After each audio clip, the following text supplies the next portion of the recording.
Derek had already done the low jump twice, 20 feet, easy, the kind of drop that barely wakes up your stomach. And it was the third one, the 50-footer above it, that he was climbing toward when his buddy Cole called up that the water down there didn't look right anymore. Derek didn't stop climbing. He had his headphones on, the big over-ear kind, and he pulled one side off just enough to hear the sentence, turned it over for maybe a second and a half, and put the headphone back on. "It's the same spot," he shouted down. "It's fine." It wasn't the same spot. Not really. The sandstone ledge he was standing on had been underwater 18 months earlier, 12 feet down by some estimates, and the lake that used to cover it had dropped almost 30 feet more since the last time anyone in his group had jumped here. Nobody on the boat knew that number. Derek definitely didn't. He set his protein shaker down on the rock, deliberately, the way a man sets something down when he wants an audience. Cole had the phone out already, filming. Derek rolled his shoulders, the kind of roll a man does before a heavy set at the gym, not before jumping into water he'd never actually measured. He didn't hesitate at the edge. That was the part Cole would keep coming back to, later, when people asked what it looked like. No pause, no second look down, just 3 steps and a jump, arms out, like the rock had never once been the problem. In about 4 seconds, Derek was going to find out exactly how wrong that was. And by the time anyone on that boat understood what they were looking at, there wouldn't be enough time left to fix it. 6 hours earlier, this had looked like nothing more than a good day. Derek was 26, built like it was a full-time job, because it basically was. 6 days a week in the gym back in Phoenix, macros tracked to the gram, a physique he'd spent 3 years constructing one heavy set at a time. His whole identity ran through what his body could do. Lift more, recover faster, take more punishment than the guy next to him, and walk away fine. That belief had never once been tested by something that didn't care how strong he was. Lake Powell doesn't care, it never has. The rental boat crew at the marina had said the standard line at check-in, no cliff jumping or diving from anything over 15 feet, park regulation, and this year especially, watch your depth. The lake's down almost 30 feet from last summer. Behind the counter, taped to the register where nobody reads anything, was a laminated printout with the current lake elevation written in marker, updated weekly. The guy behind the counter said the 15-foot line fast, the way you say something you've said 400 times that day, and moved on to explaining how the fuel gauge worked. Derek signed the waiver without reading past the signature line. 15 feet, he said to Cole once they were out on the water laughing. "I clear that off a bench press." That's the kind of line that gets a laugh on a boat in July. It doesn't sound reckless in the moment. It sounds like confidence. That's exactly why it works, right up until it doesn't.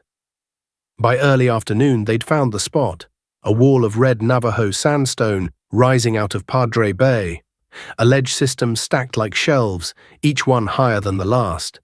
Other boats were already anchored nearby. A rope swing hung from a lower outcrop. Someone had spray-painted a small skull on the rock face years ago, half faded now, the kind of joke that stops being funny depending on the day. An older man on a nearby houseboat called over as Derek climbed past the 20-foot ledge toward the 50. "That top one wasn't jumpable last year," he said. "Water's way down. There's a shelf under there now, maybe 4 feet under the surface. My nephew clipped it in June." Would you have kept climbing after hearing that? Derek gave a thumbs up and kept going. Not out of malice, not even really out of arrogance. More the specific, dangerous confidence of a man who has never once been physically overmatched by anything in his life. He'd spent 3 years training his body to absorb impact, load and strain. Nothing in that training had ever taught him what a shifting reservoir bottom does to a 50-foot fall. Here's the number nobody on that boat was thinking about. Lake Powell sits roughly 180 feet below full pool right now, the lowest the reservoir has ever been recorded. Every year the water drops, it uncovers rock that used to be safely buried under 20, 30, 40 feet of water. A ledge that was a safe jump in 2019 can be an exposed shelf today. The lake doesn't put out a new warning sign every time that happens. It just waits. Cole tried once more, closer to the top. "Man, seriously, that guy said there's a shelf." "I've done bigger than this at the quarry back home," Derek said. which was true and which meant nothing, because the quarry had been surveyed, dug, and marked by people who'd jumped it 1,000 times. This wall had been underwater within his own lifetime. Nobody had surveyed anything. He reached the top ledge. From below on the boat, it looked almost casual, a guy in a stringer tank top, headphones around his neck now, doing a shoulder stretch 50 feet above green water that from that height looked exactly like every other patch of green water on the lake. It didn't look like it was hiding anything. That's the part this story keeps coming back to. Lake Powell's water isn't clear like a mountain lake. It carries sediment, algae, glare off the canyon walls. So from 50 feet up, 4 feet of water over solid rock looks identical to 40 feet of water over nothing at all. There's no visual warning built into the lake itself. The only warning was the one he'd already ignored, floating somewhere behind him in a conversation he'd stopped listening to. He jumped feet first, arms out for balance, exactly the way he'd done the 20-footer twice already. A technique that works fine when the only variable is height. At 50 feet, a body hits the water somewhere close to 40 miles an hour. That's not a metaphor, that's the actual physics of falling roughly 5 stories. Gravity doesn't care how many days a week you train. For the first second and a half, everything looked completely normal. Cole was still filming, laughing, waiting for the splash and the fist pump that usually followed. The splash came. The fist pump didn't. Derek's feet found the shelf under about 4 feet of water at close to full speed, and the impact drove up through both legs and into his spine before his brain had finished processing that he'd even entered the water.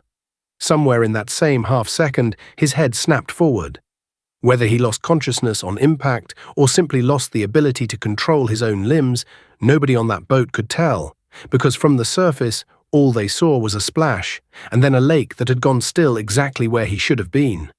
3 seconds, 5. Cole was still holding the phone up, waiting for the head to break the surface. It didn't. He's not up. Cole said it to nobody, then said it again, louder to everybody. Someone on the neighboring houseboat cut their music.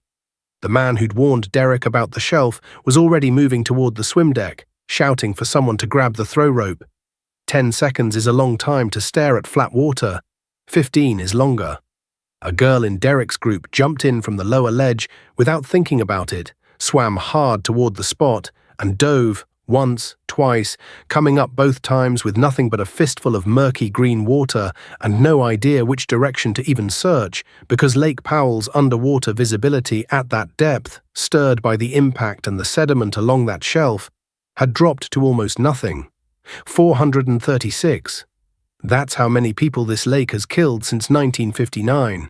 Somebody was already on the radio to the marina. Park rangers patrol Padre Bay by boat, but patrol on a reservoir with 2,000 miles of shoreline and dozens of unmarked side canyons means the nearest one could be 20 minutes out, easy. Longer if they're on the far side of a bend nobody on this boat could see. And then, nothing. For 6 long minutes, nothing.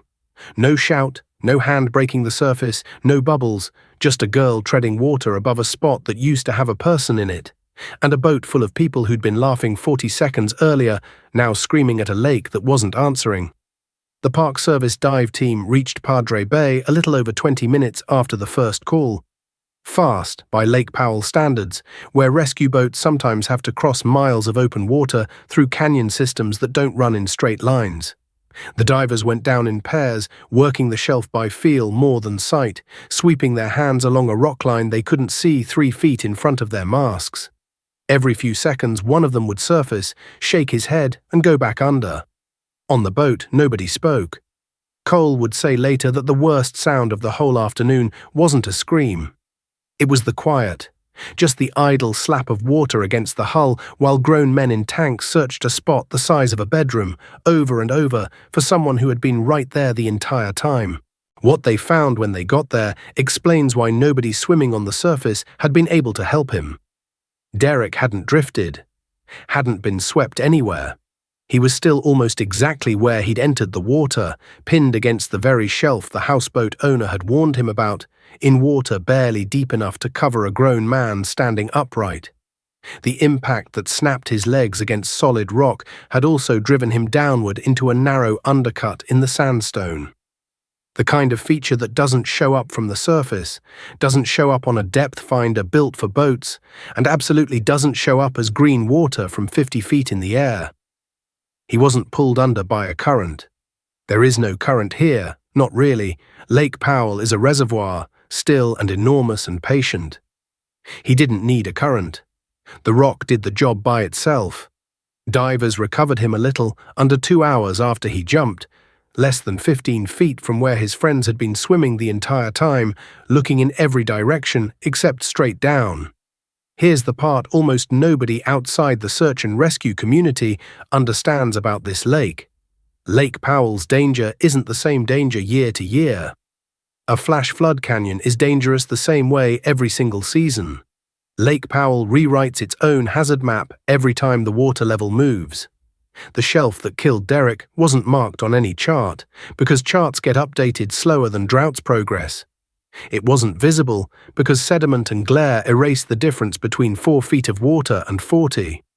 It wasn't even consistently dangerous. A jumper 6 inches to the left that same afternoon would have cleared it by a margin of pure luck, not skill. That's the detail that should sit with you longer than the fall itself. He didn't lose a contest of strength or nerve. He lost a bet he never knew he was placing, against a lakebed that had quietly changed shape while he was 3 states away, tracking macros, getting stronger for a fight the lake was never going to have with him. Cole told the ranger in his statement that the worst part wasn't even the moment Derek went under. It was the 30 seconds right before, the thumbs up, the shoulder stretch, the total easy confidence of someone who genuinely believed his body could outmuscle a fall no amount of training touches. That confidence wasn't stupidity. It was just aimed at the wrong danger. Derek had spent 3 years preparing for every physical challenge he could see coming.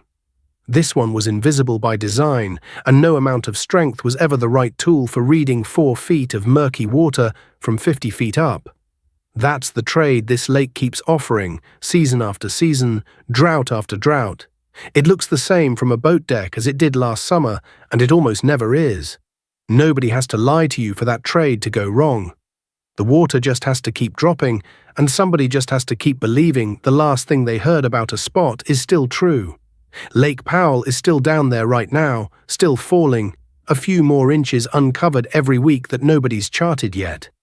Somewhere on that lake tonight, there's a ledge that used to be safe. By next summer, there'll be another one.